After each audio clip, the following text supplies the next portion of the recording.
Good morning, everybody. Is my voice too loud? Great. Don't have to yell at you. I'm David Pickup. I'm a licensed marriage and family therapist, and I'm honored to be here. The work that you guys are doing, even though small in number, possibly, doesn't matter. Who cares? If you're going to be a light to the world and do what faith declares you should do because you believe in inspired Scripture and you believe in the Father, Son, and the Holy Spirit, then if you're here to discover truth, compassion, what works, what doesn't work, I think you're in the right place. And I am honored to be here today so that we can look together at what's happening in the world today and then maybe a little bit about what do you want to do about it. I'm not going to stand here and talk for an hour and 15 minutes. So that's great for me because usually audiences have a lot of questions about nuances of these issues. In this case, since I'm a therapist who's also what I would call a conservative Christian, there's a lot of facts and what do you do about it and how come this questions. So I'm going to be happy to take your questions. If I don't think I'll run out of time, so I'm going to be very happy to take your questions. And feel free to ask me anything. I've been around the country for a lot of time testifying here and there in a lot of states about therapy bans and speaking for an amount of several churches over the last several years about these issues. And I have been a creator and editor of the Texas Republican Party platform that been an integral part of forming the Republican stance in Texas of what healthy gender and sexuality and marriage looks like. And so I've been honored to do that as well. So I'm kind of a therapist, but I'm also, well, definitely a therapist, but I'm also somewhat of a lobbyist. If you told me 20 years ago that I was going to be on this journey of not just therapy that I think is stunningly incredible, really truly helping people, and just fits their faith, in my experience, like a glove, I would have said, you got to be kidding me. But sure enough, I think it's providential. I can't prove that, but I do believe it's providential, and this is one of those providences, I think, that I've been afforded to be here. So thank you very much. My client, just so you know, my client base is almost 100% young men and adult men who are dealing with gender and sexuality issues. And within that, no shock, there's a lot of dysphoria, pornography, substance abuse, a lot of that stuff. So it feels very complicated. And in a sense, the details of their lives are very complicated. But in reality, which I hope to convey that at least somewhat today, is that it's actually very simple issues. I learned something over the past 15 years. I learned how to take most things down to their most basic foundational level.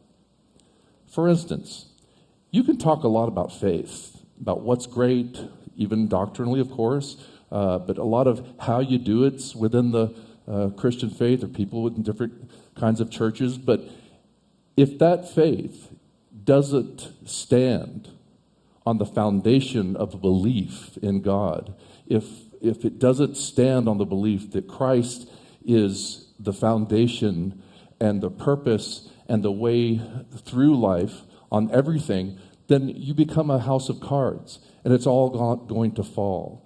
And so I think all of you are amenable to that concept, and I trust that all of you already have that sound, solid belief system. And so what I'm talking to you about today wouldn't be really good if whatever I'm talking about today, even though it will be more in the secular field, is not based on fundamental truths of faith in God and His Son. So I'll be talking with you for a little while, and then I'll open it up for Q&A in just a few minutes. I don't know if I said this, but I'm from Houston, Texas, and things are just going gangbusters there. I constantly have about a 2 or 3 month waiting list And that's why you're going to hear me push today the training program I've set up for therapists that, in fact, let me just, before I begin really, I was going to give you 2 plugs today. I'm just going to go ahead and plug 2 things before we really get to the meat of things today. We have in my experience, I think we have a dearth of a lack of trained therapists who have a gift, a talent, to go deeply within the issues that are underneath all the homoerotic and the gender dysphoria issues. And we need good therapists who not only can give spiritual needs, but combine that with a lot of what I would call very deep wisdom. And that's how I view psychology, by the way. Good psychology will always reflect strong biblical principles. Always. If it doesn't, it's kind of simple.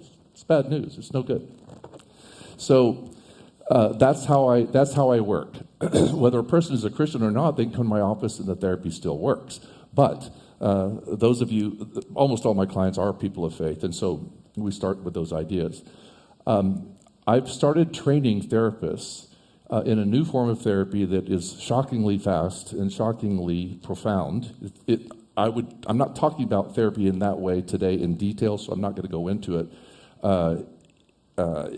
I didn't believe it at first, but 3 years ago, long story short, I trained with Dr. Miller in San Diego along with some of my colleagues, and the profound effects are just, I didn't believe it at first, but after 3 years of doing this, of combining this with the other therapy processes, I've seen clients it's like therapy on steroids. So it's been a thing where I wanted to train people, as many people in the world, because we need good therapists. Hopefully people of faith who can be good and even more expert in already the great work that they do. So I've just gotten through training about 12 therapists in Texas. I've just gotten through with training 10 therapists, believe it or not, in Turkey, and also about 12 in Singapore. It's all online, so it's really easy. But this is what I think I'm being called to is directing. There's so many clients that need help in the world. I'm hoping and I'm encouraging that if you are a therapist or if you know people who are therapists, just have them contact me. Just tell them to contact me. My website is davidpickuplmft.com. Yes, that's davidpickuplmft.com. And I will tell them all about it. And it's simple training. It doesn't take that long, and it will be such a huge tool for them. So I think training is where I'm being led, and so that's why I'm pushing that today.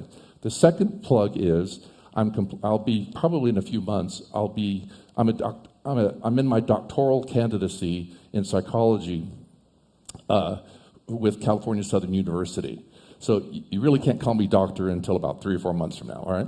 So, but providentially, California State University, I don't know how, but they approved my doctoral project, which is transgender treatment regret. There's a growing number of people who have gone through hormonal and operative treatment, yes, cutting off body parts, and now they want to come back. And in those ways, it's too late. And so with this growing number, we need some studies, which I've created a research study that simply surveys. It's a valid form of research. It's accepted by my doctoral committee. And I'm surveying those people who have had transgender treatment at any time in their lives who are now dissatisfied with that. They could be a person of faith or not. And so they just need to, Stephen has given me the license to talk about this for a few minutes today, because you have to have permission for this kind of research. And so if you think of anybody who's been through this, if you know of any resources that might be willing to contact me to just take a simple survey, they'll be a part of what I believe a landmark research study that could be one of the future planks of research that we sorely need, that shows the world something's going wrong. and that there are a rising number of people who are experiencing this. Okay, so enough plugs. Within 20 years, they began to ban books. They had already invented a creed saying they were superior and began to speak in public about it. The more political power they achieved, the more every level of the country's existence was affected. As more and more powerful and wealthy people came to believe the new doctrine, the more the country's institutions were affected by the new doctrine. Educational institutions from grade school to university were influenced by the new ideals, and those professors who disagreed were thrown out or ruined. Political power grew within a vociferously led party, and the leaders demanded people change their views or face ruin. And some were ordered to wreak violence onto the populace that cost some people their very lives. A philosophy of winning by any means possible, no matter what the cost to human dignity, human rights, or life, grew until the whole country was influenced in every strata of society. Judges, teachers, workers at every level, even people of faith began to be ruined or die, in some cases, if they did not conform. The country was taught that most people who didn't agree were inherently flawed for generations before, or that they had become inferior and weak and should pay a hefty price for that. Both the unborn and sometimes the born were killed if they were not desirable, if the party could get away with it. Adults were urged to join factions that terrorized anyone who disagreed with them. Even children were conscripted as a part of the political process to be raised to reflect the new world. News organizations became almost always conduits of propaganda in which you could say and do almost anything as long as it helped the cause, increased the power, and encoded racism as the hill to die on. Ungodly men said godly things to fool the people into the new doctrine.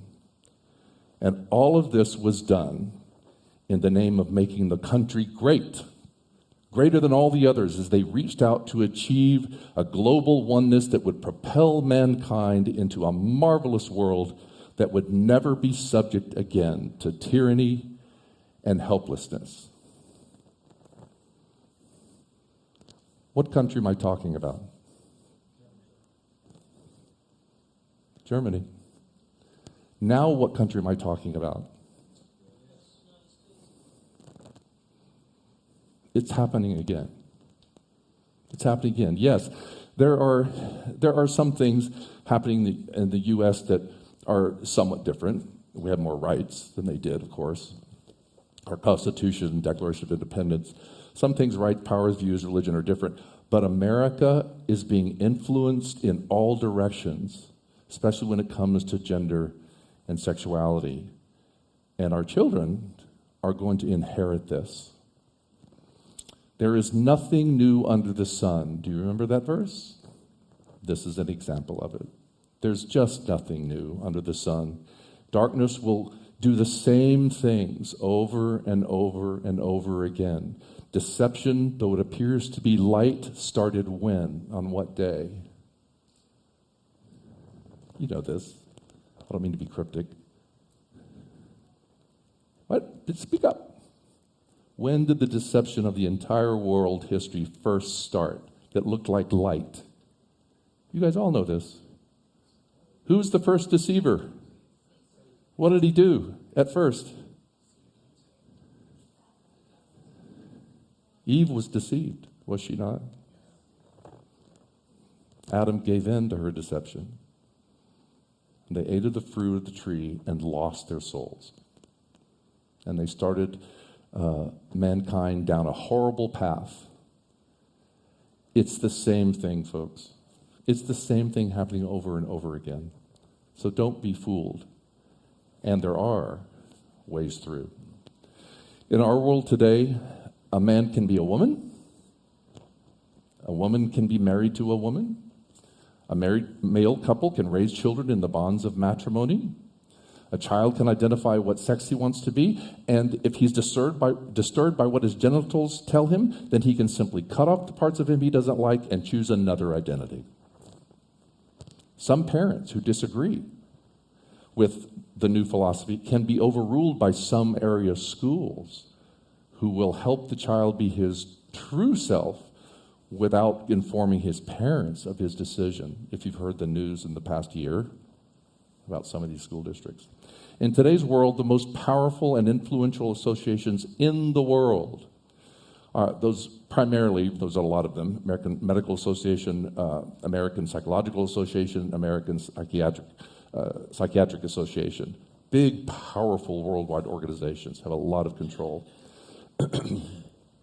They are informing the public that transgenderism and homosexuality are inborn, natural, and immutable. In other words, not changeable, and are healthy variants of the human experience.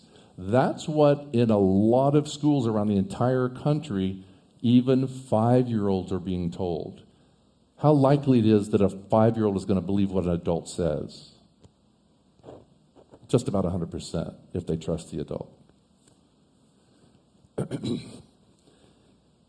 These associations are defining human gender and sexuality in these new ways without one conclusive example of definitive research by their own standards that proves the benefits of the vast psychological and sociological theories and programs they instituted. Things that supposedly are there to ensure the health and well-being of LGBT persons.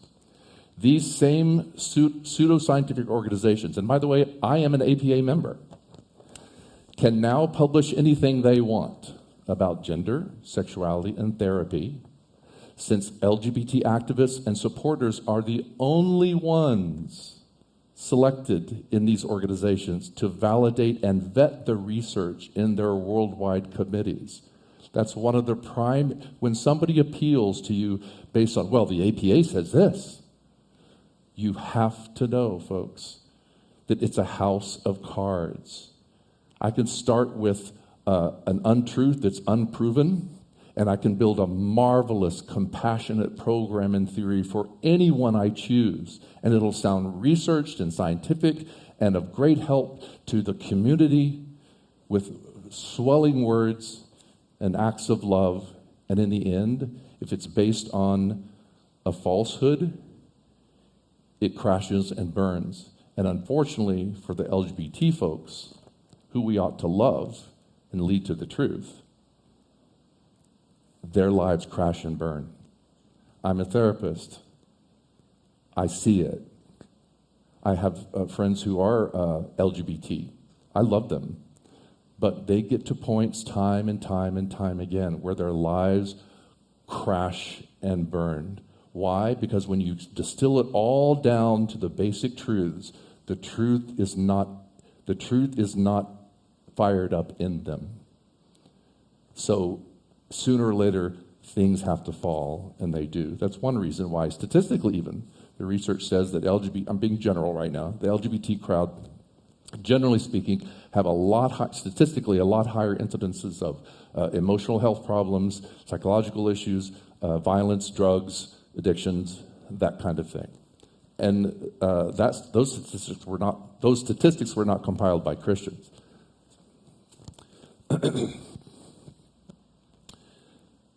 The research in their worldwide committees that published about homosexuality and transgenderism, that they're inborn and cannot change, you might say, well, they're a professional organization. They're inclusive. They would be fair about their research. Well, here's what they believe. Again, I'm being general. Since it's impossible, here's their reasoning. Since it's impossible for LGBT members of these organizations, of which there are many in leadership roles now, I assure you, it's impossible for them to be biased or unscientific. So there's no need to have members in these committees who represent opposing viewpoints.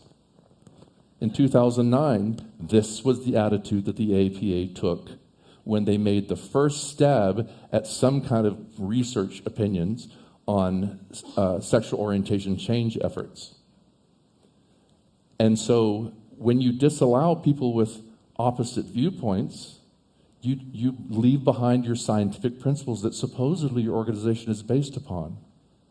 And so eventually it flows downhill, downhill, downhill. And so they've now convinced the world that immutability and inbornness is true. But there's no evidence for that. There's no evidence for that spiritually, but I'm talking a little bit more secularly right now, just so you know, which is a tool you can use to battle this. If somebody is arguing with you about this, or if they're wondering about this, take them back to the first principle. Don't go anywhere else and just tell them, inform them, ask them, where's the research that proves gay and transgenderism are inborn? They will not be able to quote anything. And if they do, you can say, okay, I'll take a look at that, but you're going to find those research methods very faulty and biased. This is what's happening in the professional world. It's having consequences to the rest of us. It's part of the bedrock of how people are even influencing churches. We've heard some great speeches the last 2 days so far in which the Revoice movement has been brought up. Well, I have my own opinion about that. I agree with everything that's said so far as I heard it. But in the end, they have the same problem. They're not dealing with the foundational issues, either scripturally or psychologically. They pretty much believe, or at least are very nebulous, that that's who they are, and they can't change. And what they haven't done in the name of love, and I understand why. I do understand why. But what they've done in the name of love have left behind the truth. They've left behind exploring the truth. Some of these Revoice people, in my opinion, are not willing to look at another viewpoint. That's the first hallmark of bias. So watch what you're being told. Since 2012 and beyond, these committees who control the diagnostic manual for diagnoses can change anything they like, and they don't have to pay attention to any studies that show causes for any gender or homosexual traits. It's not necessary. And this has led to the next step, which has been the gradual rise of what are now 20 states who have made it illegal to offer psychotherapy to children for unwanted homosexuality, and in a lot of those states for gender dysphoria, transgenderism. Since they couldn't get all the states to ban therapy, they've been working now for years, going from county to county and city to city, to successfully ban therapy, no matter if it violates the right to free speech, client rights, religious rights for those counselors who are employed by churches, and no matter if that child's homosexual feelings or dysphoria were caused by sexual abuse. What I just said was brought to all these states' attention. It was one of the markers of testimony in every single case of testimony against the therapy bans.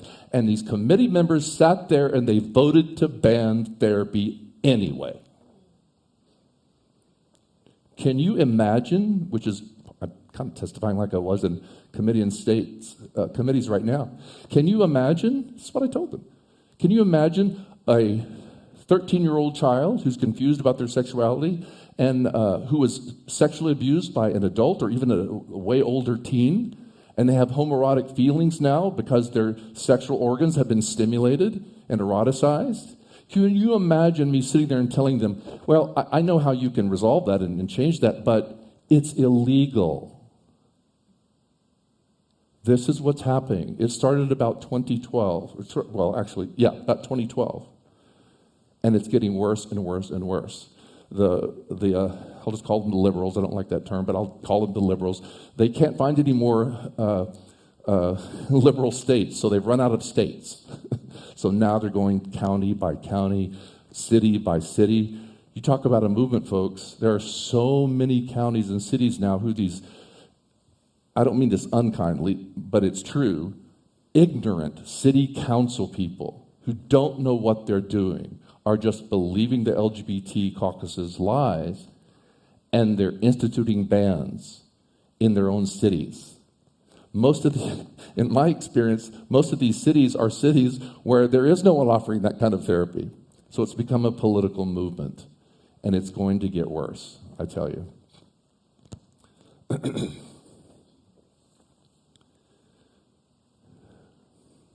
Folks, as evil as ancient Rome became, not even the Romans vaulted homosexuality to the status of marriage. Think about that. Feels like an end of the world thing to me, but I don't know. It could be a million more years before God calls it quits. Not up to me. But that's true. You can't not admit that, because there is no marriage between homosexuals in even the evil Roman Empire.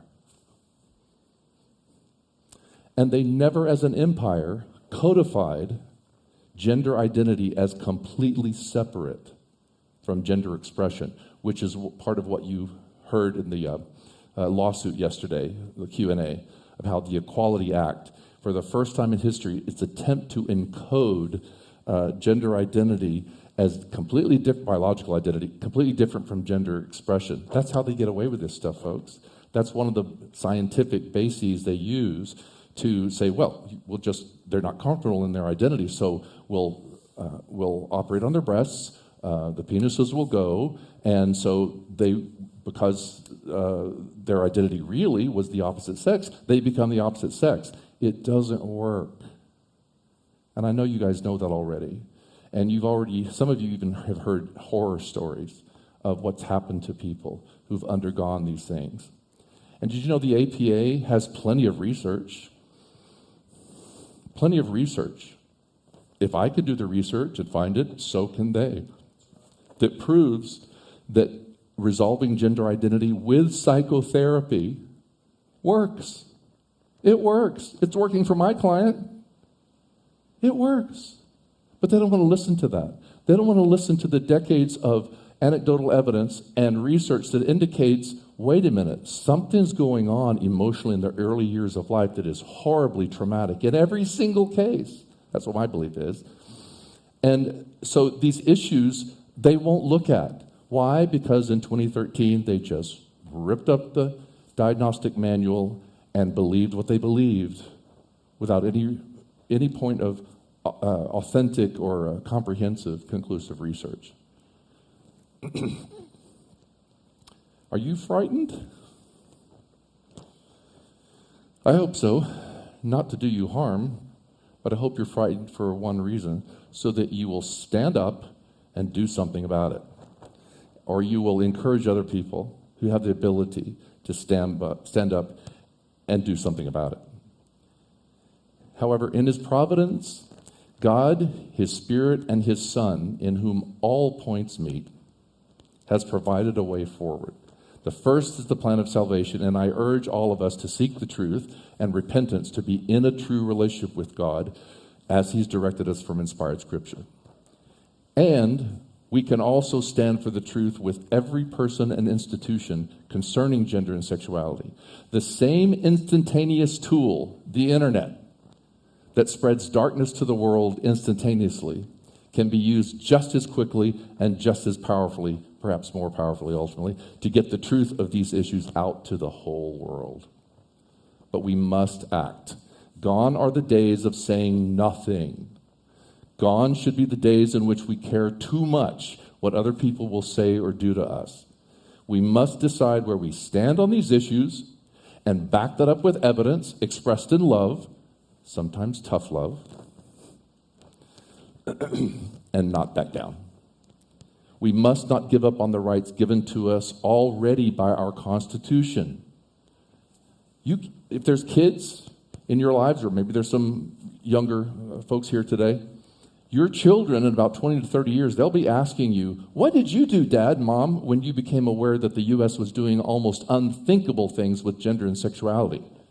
What will you tell them? Well, we did the best we could. We thought it was best to just kind of lay low because we thought really things would work out. I don't mean to be offensive, but folks, that's not going to work. There's no way.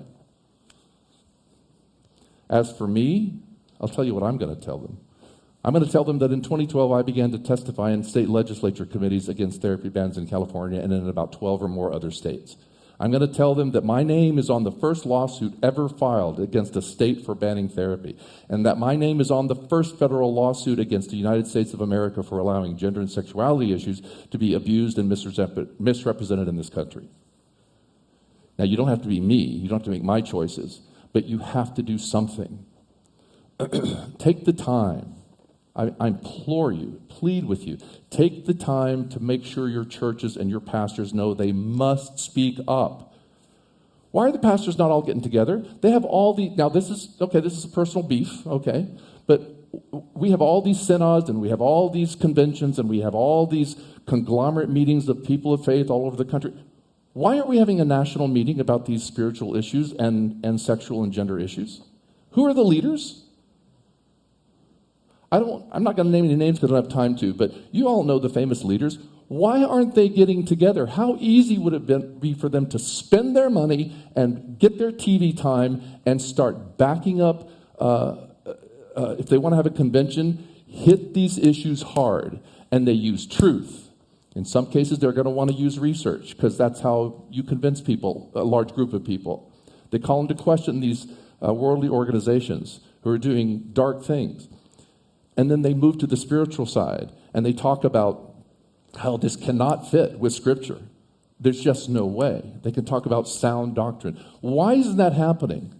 Well, I can't tell you all the reasons, but ultimately, I think it boils down to fear.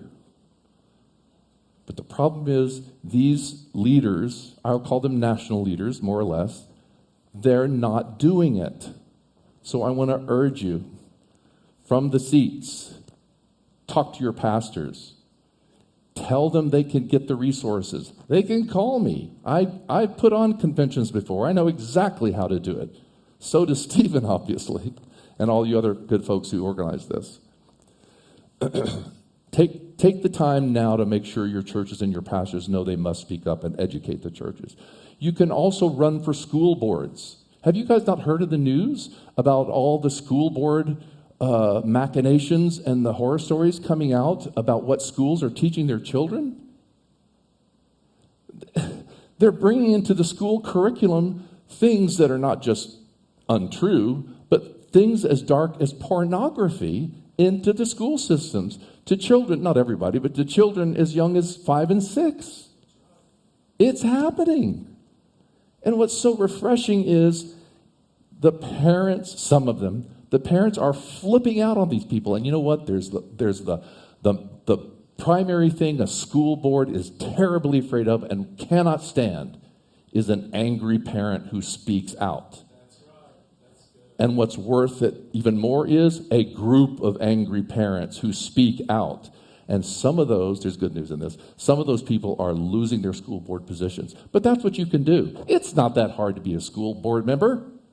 If you have an education and that would be workable for you, great, do it. But you can not only run for school boards, you can run for local and national offices.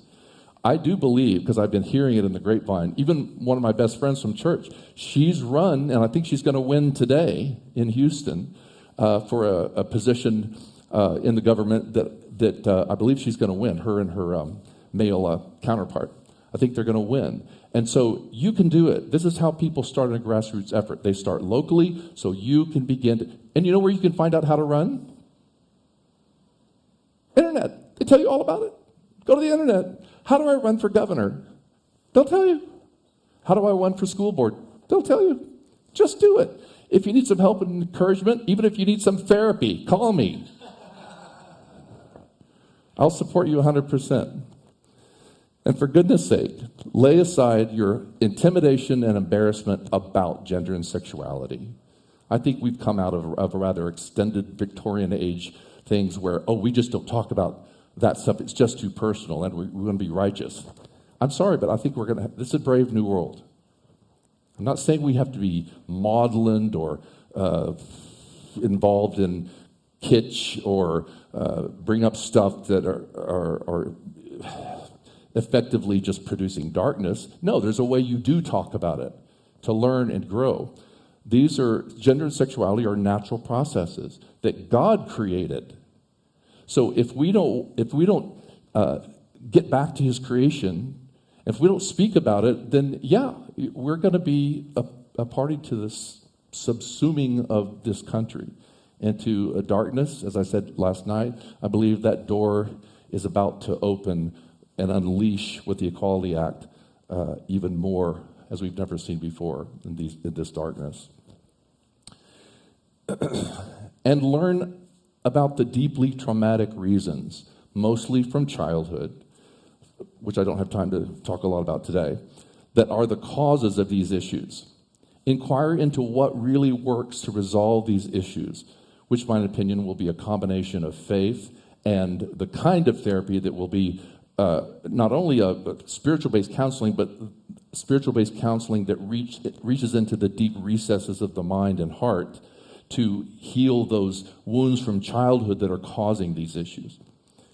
Find out what the causes are of these issues. Inquire into what really works, because real and lasting change with real work is possible over time, and because you really won't be ministering to people with these issues if you don't know what their real story is way down deep and how to affect change.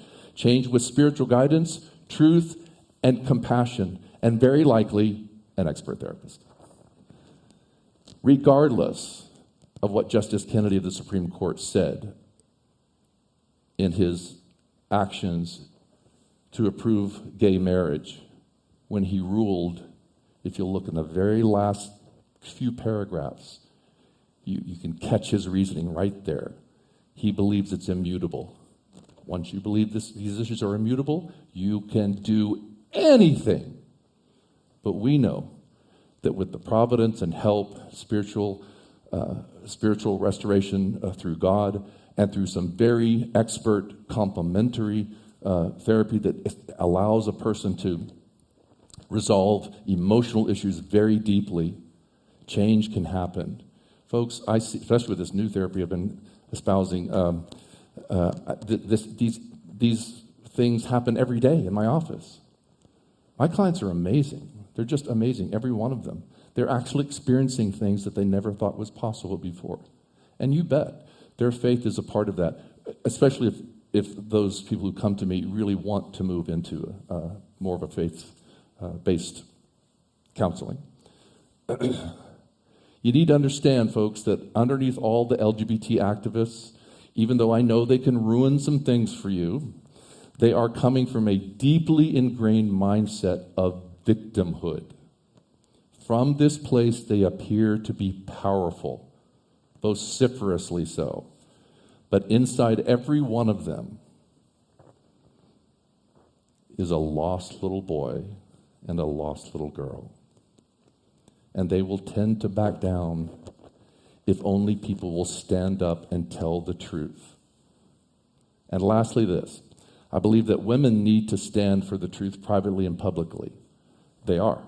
A lot of them are. And there are even some men who are doing the same. But in my experience, men in general are not standing up on these issues. They are not demonstrating the God-given manhood they possess. And they are faltering. We must understand the power that God has providentially given to us as men, especially in this country. Get hold of yourselves, men, and act. Just act. So thank you.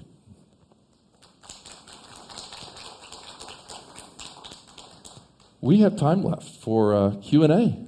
So if there's anyone, let's see, one of these mics works, I think, right? Make it work. Yes. Yeah, I think it. Let's see. I think you guys have to turn this on, don't you? Okay.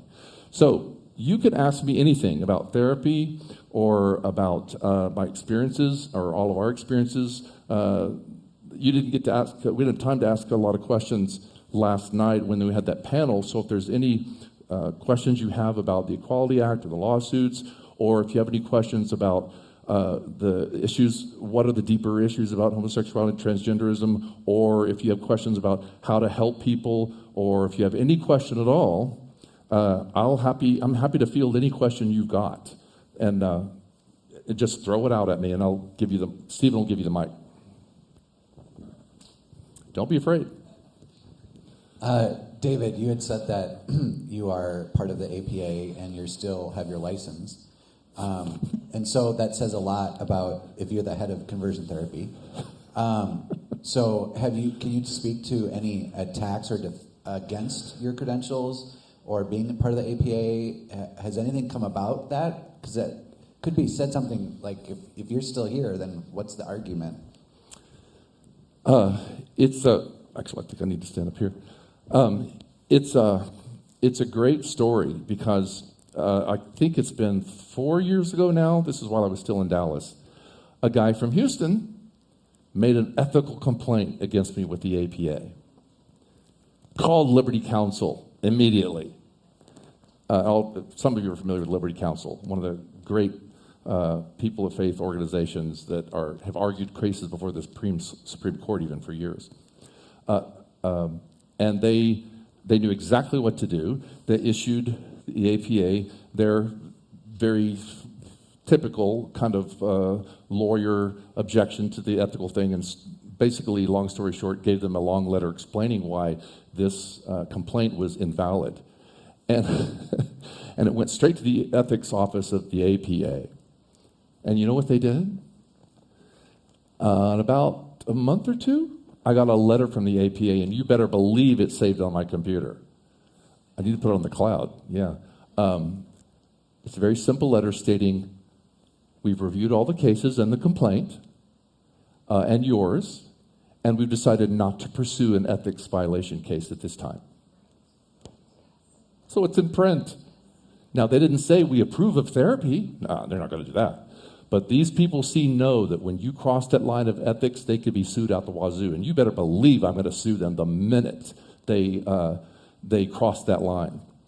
But that's how it happened. And so I've even got it in print, how the APA doesn't think what I'm doing is unethical. Wow, what a great gift for me that as I was able to now have, and I can, of course, give a copy of that to anybody to help them do their own thing. So, Frank, and part of it is, it's primarily due to my faith.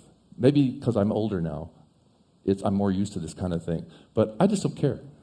I don't care what. I decided a long time ago. In fact, it was 2012 when I decided, because California was starting to ban therapy, I was so shocked and I was so convinced of the truth that I said, I knew this was a watershed moment. And I decided that day, okay, I was just going to give up anything, whatever it took. I'm not going to care about myself. I'm just going to do this. And so that attitude has to be part of this.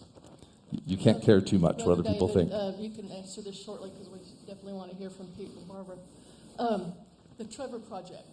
I have a friend, my daughter, who took the 40-hour training when she lived in New York City. And the Trevor Project is like people, homosexuals, I guess, and lesbians who have suicidal thoughts. They call in. So she's also away from Jesus Christ. She doesn't believe he's God. So I was wondering, what kind of propaganda did she learn for those 40 hours of training? I don't know what the Trevor Project trained them in specifically, but I can tell you, I know what some of the things are, but I can't tell you everything that was trained. But what I can mainly tell you is the Trevor Project is based on exactly what I just talked about. Look at you don't have to do this, but those of you who want to, or if you're a professional therapist, look at the research that they proved, that they say proves that all these people are dying committing suicide because of conversion therapy. It's some of the most faulty research you could ever produce. It's the same issue. It's all based on the foundational lie, and they built this marvelous, compassionate house of cards. And so that I don't fool a lot with people talking about all this peripheral stuff, even though it's very important. I take them as soon as possible down to the bottom line. How come you believe that? Where's the research that proves that? Oh, the Trevor Project? No, that's invalid. I've looked at the research, and this is what I tell them. this sample size and the validity of the research, if that's the right word, is just not there. It's naive research at best. Even though there are some people who have been harmed by therapists, this research actually, what proves too much proves too little. And so that's what I tell them. So that's the main thing about the Trevor Project. Look at what they're basing this on. And so they're telling them that people are being harmed and committing suicide or becoming depressed just because I say the words, I think the homosexual issues began in your childhood trauma, not inborn. The activists will accuse me of perpetuating suicidality just for my viewpoint. If I try to do a process that affects the change through psychotherapy, psychodynamic therapy is mainly what I do, then I'm creating suicidal people. That's what they really believe. And so I wouldn't fool around too much with details. As a general rule, you'll want to take them down to the bottom level with a simple question. Okay, how do you know? Remember that question. How do you know? Oh, where is that? They'll take you right off somewhere else. Don't let them. Yeah, but let's get back to the bottom line. Where do you find that? What's the research say? How do you know that was valid? Take them down to that. And that one of two things, one of three things, they'll either blank out and not know what to do, or they'll get angry and walk off, or they just said, well, we have to disagree, and that's all there is to it. They won't face it, by and large. Hopefully you'll get a few people who will. So yeah. Yeah. My question is, you talked about how this is spreading in counties all over the country, and is any progress being made? We had Christopher's book and your work. I mean, where does this go? I mean, has any of this research been shot down? Have any of these people paid a price for just making decisions based on totally one-sided research? You know, and where does the Matt Staver case hope to go? Are you hoping to get that to the Supreme Court? Well, it's two questions. The first question is no. Nobody's being held to account for the shoddy research. Well, I am, and some of my colleagues are, and you guys are, but nobody really who has a worldwide influence right now. Locally, there's radio shows. Janet Medford had a great radio show that went out to a lot of people. It explained a lot of these things. So, yeah, people are talking about it, but not on a national level, to hopefully answer your question better. Nobody's standing up who has a lot of power and saying things like this. The closest one so far, which I'm very grateful, is Tucker Carlson of Fox News. He's totally against the transgender ideology. Great, but that might lead, and then this lawsuit might lead, if it catches fire among the populace, which is the last thing that we have never had happen yet. It's like right under, I hope, like a volcano will finally explode into the country's consciousness, basically, awareness. And so people will have to talk about it then, unless you're CNN. So there's these folks have not been called onto the carpet for any of this stuff. That's how they get away with it. And the libertarians, the libertarians are complete hypocrites because they should be at the forefront. The libertarian conservatives, even though the libertarians are notoriously pro-homosexual, but they're supposed to care about free speech, and this is what is this if it's not a free speech liberty issue? That's right. I have a question too. I have a lot of questions, but I wanted to ask you, do you see the growing number of people who are having sex change regret and transition regret, especially younger people who have bought into the propaganda, go through the hormone treatments or even the surgeries to allegedly change their sexes, and now coming out, we were discussing this, a lot of them are now coming out on Reddit by the thousands and saying, I regret my sex change. Do you see a revitalization down the road in what you do and in what others do of the type of therapy that you offer for those people? And in a sense, do you see it coming down the road that that issue alone could revive and revitalize the need for what you do? Yes, I do. I think that's what I'm talking about in part when I'm saying I'm waiting for the volcano to explode. And I think this lawsuit might finally bust it out into national consciousness. And if it does, you better believe all of us are going to get calls and a request to interview. And that is what is going to hopefully happen. And when that happens, then the world, just by information, will hear about all these therapists, although we're, in the grand scheme of things, there would be considered few and far between, but we're here.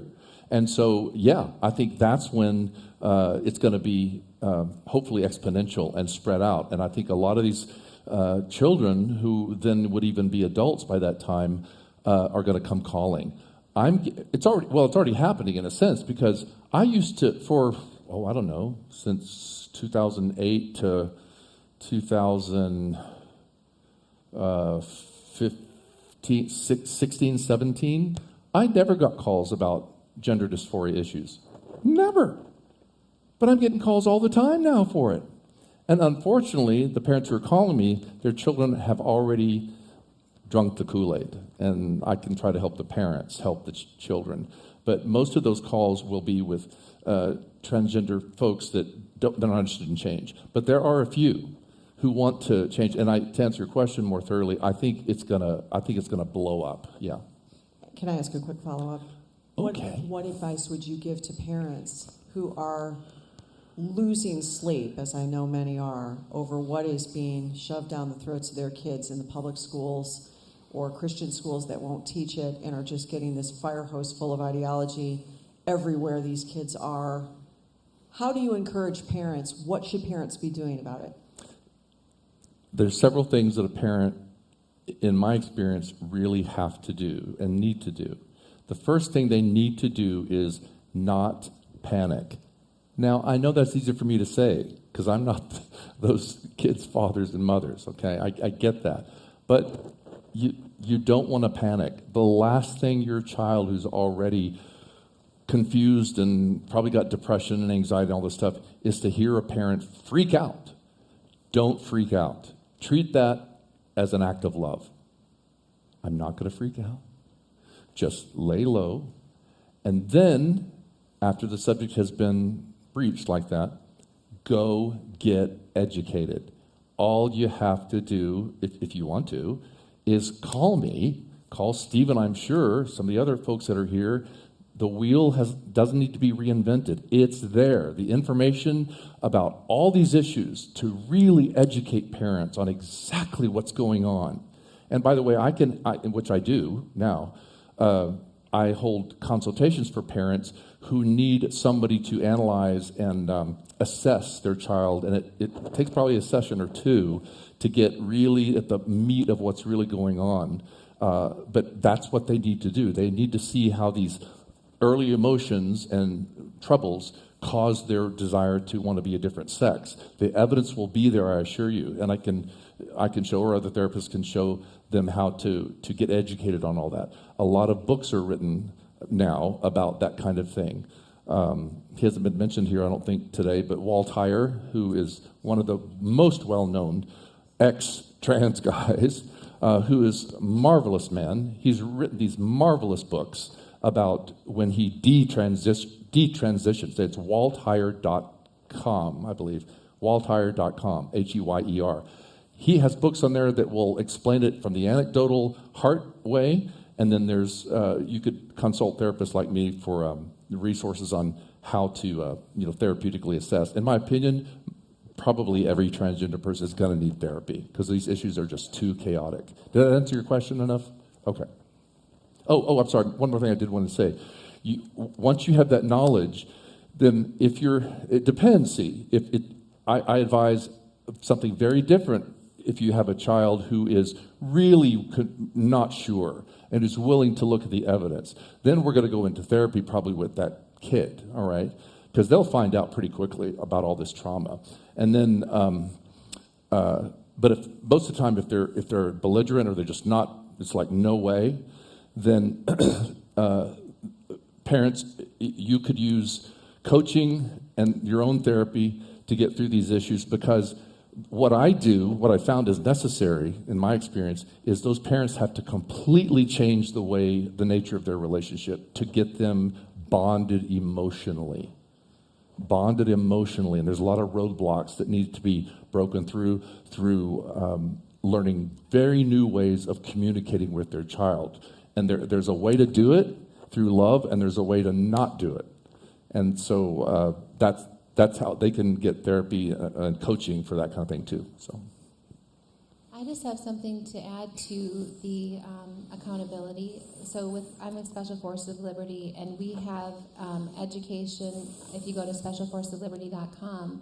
But to add to the accountability at the state level, we have the federal lawsuit, which is absolutely 100% the prayer. I have One Heart America, so this is going to expand.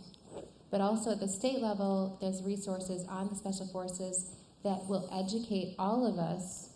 There's videos, 7 to 15 minutes, on the SECA, which is the School Establishment Clause Act, which will uphold the First Amendment and the Establishment Clause in the U.S. Constitution and our state constitutions. So we're going state to state with that legislation. And each of our senators and representatives, what's being uncovered is that we have to hold them accountable. So each of us have an opportunity to go to that website. We print the language out, and then we bring that into our government. And Great. you will see what's happening for real. So with that, just real briefly, this is an educational piece for the public that we give for free. And the lawsuit will be on there as well. great. And Chris gives out everything so that we have it for all of the organizations. Churches, like you had said, need to be ready. Marriage and family therapists need to be ready. And so it's a big deal. And so thank you, Stephen. And what's the website again, so they the can? Special Forces, the website is specialforcesofliberty.com. Okay. And again, Christopher Severe, I don't know if you had his number up there or not, but everything's on there for people to contact.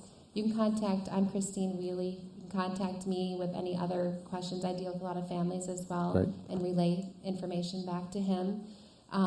But this is a moment in our history that is being uncovered. And so this will expand and it will go forth. Great. So you can join them, their movement. You can support them. If you want to put your money somewhere, why don't you put it where it'll really make a big difference with people who are able to act on these things, not afraid to ask for money, and funnel it to programs and people who need the funds to spread this whole thing around. So, Okay, it's lunchtime. okay. Thank you guys very much. I appreciate it. If you have any further questions and need me in any way, I'll be around. One short question. Oh, okay. Oh, Your my website. website. Yes, thank you. I appreciate that. It's in the book? Okay, that's right. Well, it's davidpickuplmft.com. So that's all one word, David Pickup, just like it sounds. Then the letters L as in Larry, M as in Mary, F as in Frank, T as in Tom, .com. That's also my email at Gmail. You can email me as well. But you can email me from the website as well. Now, right now, that website doesn't have much transgender stuff on it. I'm so busy, I don't even have time to do that. But don't be afraid to contact me if you have any questions at all. I'm happy to help you. And it's been an honor to speak for you. Thank you.